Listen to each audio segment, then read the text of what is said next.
नमस्कार दोस्तों, मैं सत्यम तिवारी आपका अपने YouTube चैनल पर आपका हार्दिक स्वागत करता हूं। आशा करता हूं आप लोग अच्छे होंगे और जबरदस्त होंगे और अपने प्रदर्शन को अच्छे से कर रहे होंगे। देखा जाए आपका नेक्स्ट मंथ में एग्जाम है, आपका यूपी बोर्ड का 16 फरवरी से स्टार्ट हो रहा है। तो यहाँ पर देखा जाए मैथ के और फिजिक्स की क्लास लेकर आपके लिए लेकर के आए हुए हैं। फिजिक्स में हम कुछ पढ़ा भी चुके हैं और कुछ क्वेश्चन भी हम आपको सॉल्व करा चुके हैं। और मैथमेटिक्स में देखा जाए तो हम आपको रियल नंबर पढ़ा चुके हैं और रियल नंबर के साथ साथ कुछ ट्रिग्नोमेट्री के इंपॉर्टेंट फैक्ट और कुछ क्वेश्चन को भी हम सॉल्व कर चुके हैं। तो यहाँ पर हम सॉल्व करेंगे बहुविकल्पीय प्रश्न। कैसे? विगत वर्ष के बहुविकल्पीय प्रश्न, जितने भी प्रीवियस ईयर क्वेश्चंस हैं आपके विगत वर्ष के बहुविकल्पीय प्रश्न यहाँ पर हम सॉल्व करेंगे। देखा जाए तो बहुविकल्पीय प्रश्न आपके पेपर में 20 नंबर का आता है, 20 मार्क्स के आते हैं। 20 मार्क्स भी अपने आप में बहुत ज्यादा इंपॉर्टेंट होता है, क्योंकि 20 में +4 ऐड होने पर क्या होता है, हमको पासिंग मार्क मिल जाता है। क्या मिल जाता है? पासिंग मार्क मिल जाता है। यानी 24 नंबर पाकर के आप पास हो जाएंगे। जो कुछ भी नहीं जानता है, अगर बहुविकल्पीय प्रश्न नहीं तैयार कर लेगा अच्छे से, तो वह भी पास हो सकता है, वो पास होने के लिए सोच सकता है। तो यहाँ पे हम जानेंगे सबसे पहले प्रश्न के बारे में कि पहला प्रश्न क्या है। तो पहला प्रश्न में क्या निकालना है? समांतर माध्य निकालना है। पहले आप देखना होगा आपको किसमें निकालना क्या है। क्या निकालना है? समांतर माध्य। क्या क्या कह रहा है? 1 से 15 तक। क्या? 1 से 15 तक, यानी कि 1 to 15। और 1 to 15 में क्या कह रहा है? इवन नंबर, यानी कि सम संख्या, यानी 1 से 15 तक की सम संख्याओं का समांतर माध्य क्या होगा। तो सम संख्याएं क्या होती हैं? सम संख्याएं वे संख्याएं होती हैं जो 2 से विभाजित हो जाती हैं। ठीक, 2 से डिविजिबल हो, 2 से डिविजिबल हो, वो क्या होंगे? इवन नंबर होंगे। क्या होंगे? इवन नंबर होंगे। तो 1 to 15, अब 1 के बाद में क्या आएगा? 2 आएगा। 2 एक सम संख्या होने के साथ साथ सबसे छोटी अभाज्य संख्या भी होती है। क्या होती है? सबसे छोटी अभाज्य संख्या भी होती है। तो यहां से हम लिखना स्टार्ट करेंगे।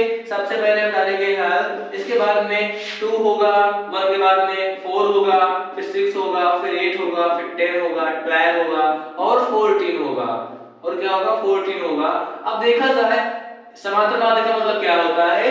दिए गए पद, यानी जो भी पद आपको दिए हुए हैं उसे आप निकालिए। निकालने के बाद उसको आप जोड़ दीजिए। क्या कीजिए? आप जोड़ दीजिए। आप जोड़ दीजिए, इसको आप जोड़ दीजिए। 1 मिनट, यहाँ होगा 10 + 12। अब जितने भी पद इसमें लिखे हुए हैं उसे आप भाग कर दीजिए, यानी कुल पदों का योग बटे कुल पद। 1 2 3 4 5 6 7, 7 पद दिए हुए हैं। तो इन्हें आप जोड़ेंगे तो आपका कितना आ जाएगा? आपका कितना आ जाएगा? 56 आ जाएगा। कितना आ जाएगा? 56 आ जाएगा बटे 7। तो 56 होता है, तो ये क्या आ जाएगा? 8 आ जाएगा। यानी आपका उत्तर क्या होगा? सेकंड ऑप्शन हो जाएगा। सेकंड ऑप्शन हो जाएगा। इसी प्रकार से हम सॉल्व करेंगे। दूसरा प्रश्न क्या कह रहा है? ये एक लंब वृत्तीय बेलन के आधार का क्षेत्रफल 9 पाई सेंटीमीटर स्क्वायर है, यानी कि सेंटीमीटर वर्ग सेंटीमीटर है। तो इसके आधार का व्यास क्या होगा? इसके आधार का व्यास क्या होगा? ठीक, तो इसके आधार का व्यास क्या होगा?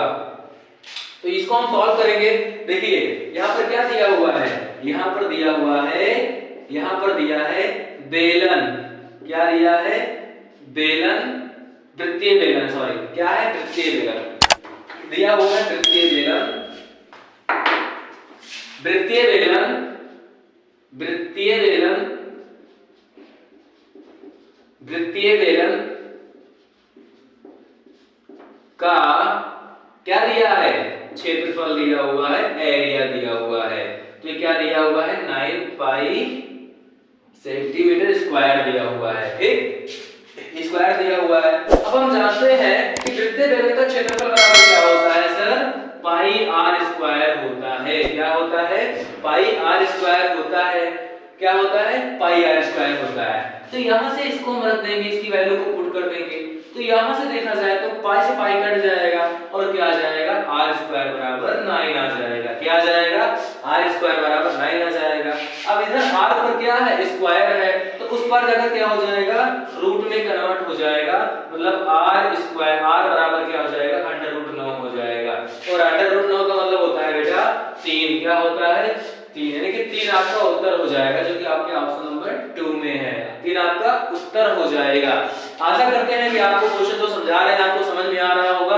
हाँ, कोई भी क्वेश्चन आपको समझ में नहीं आ रहा है तो आप कमेंट बॉक्स में कमेंट करके बता सकते हैं। और कोई भी क्वेश्चन आप सॉल्व कर रहे हैं, नहीं सॉल्व हो रहा है, तो भी आप कमेंट बॉक्स में कमेंट कर सकते हैं और क्वेश्चन को पूछ सकते हैं। लिखा हुआ है 21 सेंटीमीटर यानी कि 21 सेंटीमीटर त्रिज्या वाले वृत्त के किसी चाप द्वारा केंद्र पर बना कोण कितना है 60 डिग्री है। तो चाप की लंबाई कितनी होगी, किसकी लंबाई सर, चाप की लंबाई कितनी होगी। इससे पहले इसको हम सॉल्व करते हैं। इसको करेंगे, ये लिखा हुआ है sin a बराबर 4/5, तब tan a का मान क्या होगा, यानी कि sin का मान दिया हुआ है और tan का मान पूछ रहा है।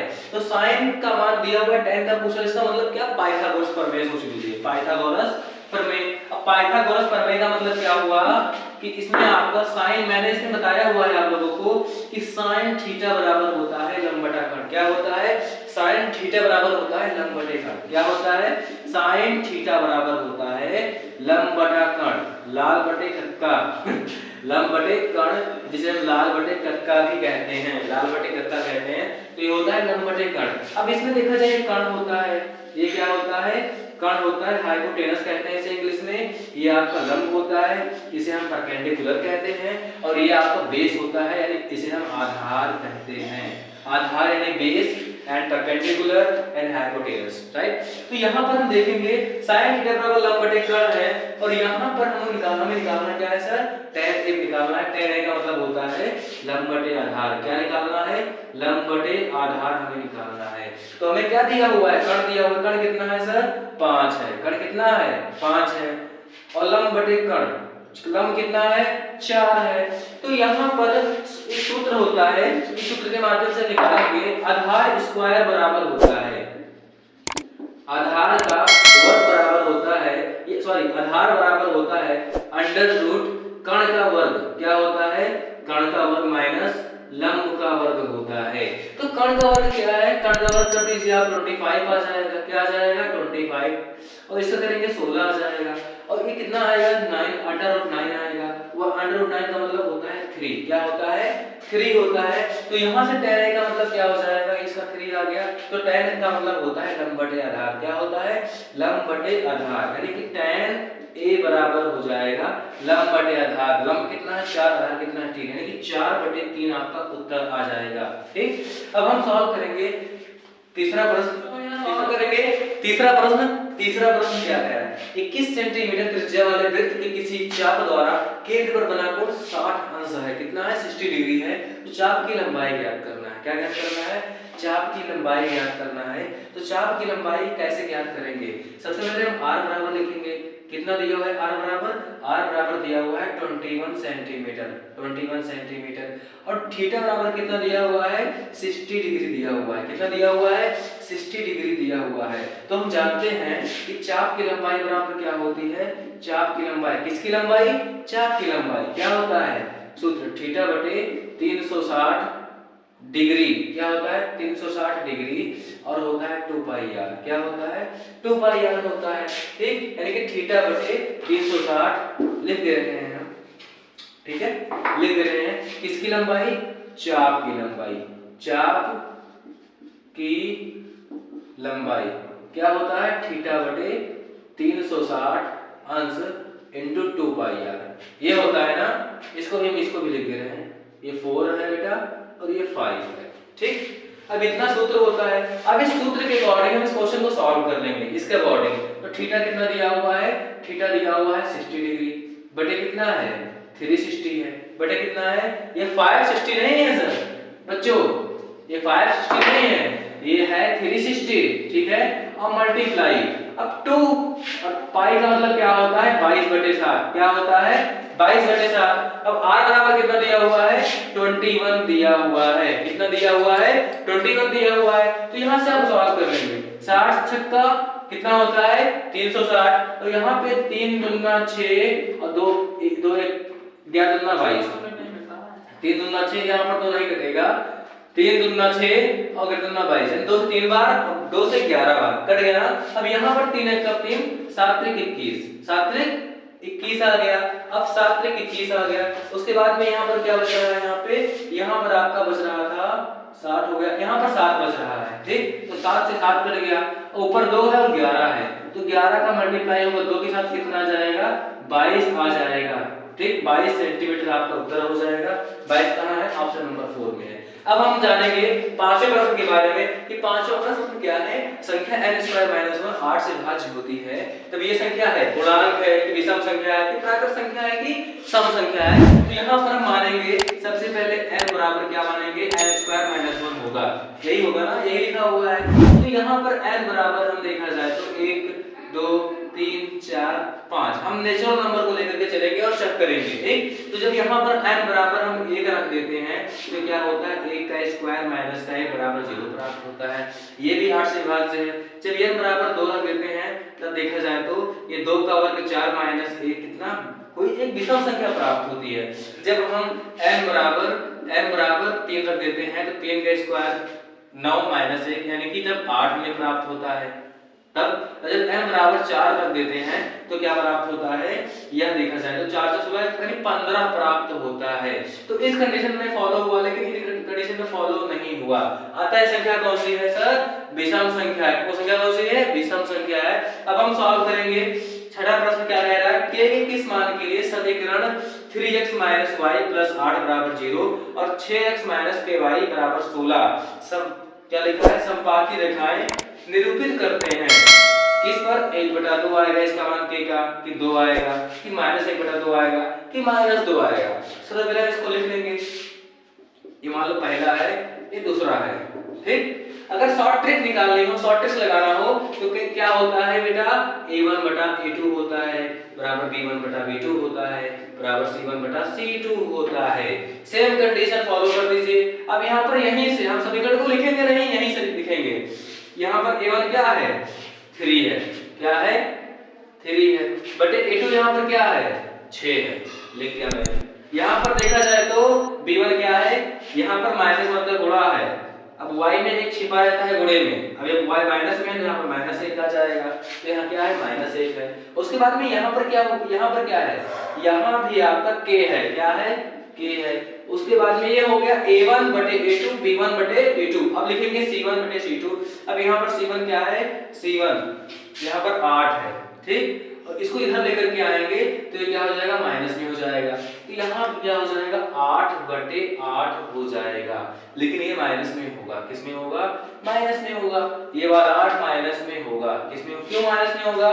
क्योंकि जो इधर +16 में है प्लस रहेगा माइनस में हो जाएगा। अब काट दीजिए। 3 एकम 3 3 दूना 6 यानी 1/2 बराबर 1/k माइनस का 1/k बराबर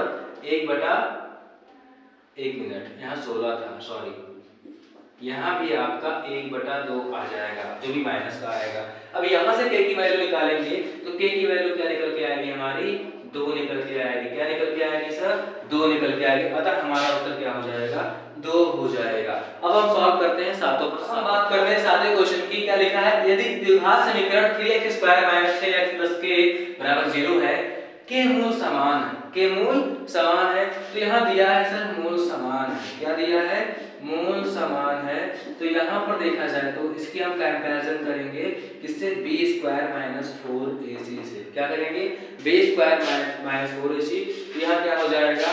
यहाँ हो जाएगा 36 - 4 × 3 हो जाएगा और यहाँ पर क्या हो जाएगा? गुणे में k हो जाएगा। क्या हो जाएगा? 36 - 4 × 3 गुणे k हो जाएगा।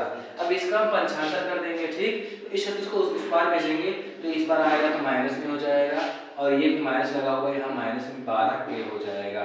तो माइनस कट जाएगा और k बराबर क्या आ जाएगा? 36/12 यानी k बराबर 3 आ जाएगा, ठीक। k बराबर 3 आ जाएगा। तो आशा करते हैं जितने भी प्रश्न आपको हम समझाए हैं आपको समझ में आया होगा। कोई भी क्वेश्चन अगर डाउट है, आपको समझ में नहीं आ रहा है तो प्लीज कमेंट बॉक्स में कमेंट कीजिए और कमेंट करके बताइए कि हाँ ये क्वेश्चन समझ में नहीं आ रहा है। देखा जाए तो जितने भी क्वेश्चन आपके प्रीवियस ईयर में गत वर्ष आपके पेपर में आए हुए हैं सारे क्वेश्चन यहाँ सॉल्व कराए जाएंगे। ये था आपका बहुविकल्पीय प्रश्न। नेक्स्ट वीडियो में आपको मिलेगा सारे लॉन्ग टर्म के क्वेश्चन जो कि आपके एग्जाम में 4 नंबर या 8 नंबर में आ सकते हैं। तो मिलते हैं नेक्स्ट क्लास में। ओके, धन्यवाद।